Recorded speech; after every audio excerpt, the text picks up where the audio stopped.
नमस्कार, कसे आहे तुम्ही सर्व? आशा करते मजेत असणार. स्वागत आहे तुमचं माझ्या यूट्यूब चॅनलवर. इथे आम्ही सर्वजण पंढरपूरला जायला निघालेलो आहोत. तसं तर आम्हाला कोल्हापूरला जायचं होतं, पण आम्ही इथे आधी पंढरपूरला गेलो, कारण ते कोल्हापूरच्या रोडवरतीच होतं, म्हणून आधी पंढरपूरला गेलो आणि त्यानंतर मग पुढे कोल्हापूरला जायचं होतं. तर पंढरपूरला आम्ही आधी पोचायचंच होतो.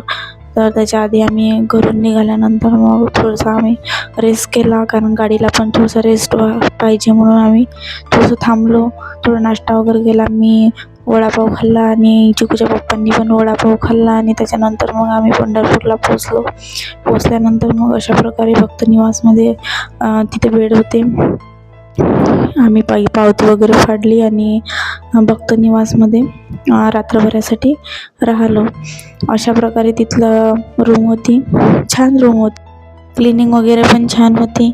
इथे मी सगळीकडे व्हिडिओमध्ये तुम्हाला दाखवत आहे कशा प्रकारे रूम होती, तर बघू शकता तुम्ही. त्यानंतर मग सकाळी आंघोळ वगैरे करून निघालेलो होतो आम्ही दर्शनाला जायसाठी. तर दर्शनाला जायच्या आधी आम्ही रात्री जेवण नव्हतं केलं, म्हणून चिकूला आणि भूक लागली होती, म्हणून आम्ही आधी नाश्ता केला. नाश्ता केल्यानंतर मग आम्ही इथे दर्शनासाठी लाईनमध्ये लागलेलो होतो. इथे बघू शकता तुम्ही चंद्रभागा नदी की. त्यानंतर मग आम्ही दर्शनाच्या लाईनीत लागलो. दर्शन आमचं व्हायचं होतं, 10 वाजताच बंद होणार होतं दर्शन, म्हणून आम्हाला घाई होती की लवकर दर्शन झालं पाहिजे म्हणून आमचं. तर इथे बघू शकता तुम्ही लाईन किती लांब आहे म्हणून. त्यानंतर मग दर्शन वगैरे होऊन आम्ही कैकाडी महाराजांच्या मंदिरामध्ये गेलो. तिथलं आम्ही दर्शन घेतलं. खूप देवांगण आहेत तिथे आणि मूर्त्या पण खूप सुंदर कोरलेल्या होत्या आणि कोरीवकाम पण खूप छान केलेलं होतं. तिथलं दर्शन झाल्यानंतर मग आम्ही जेवण वगैरे करून कोल्हापूरला जायला निघालो.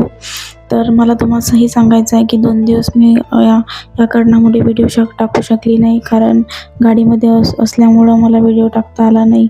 आजचा व्हिडिओ मी इथं संपवते. भेटूया पुढच्या ब्लॉगमध्ये. बाय.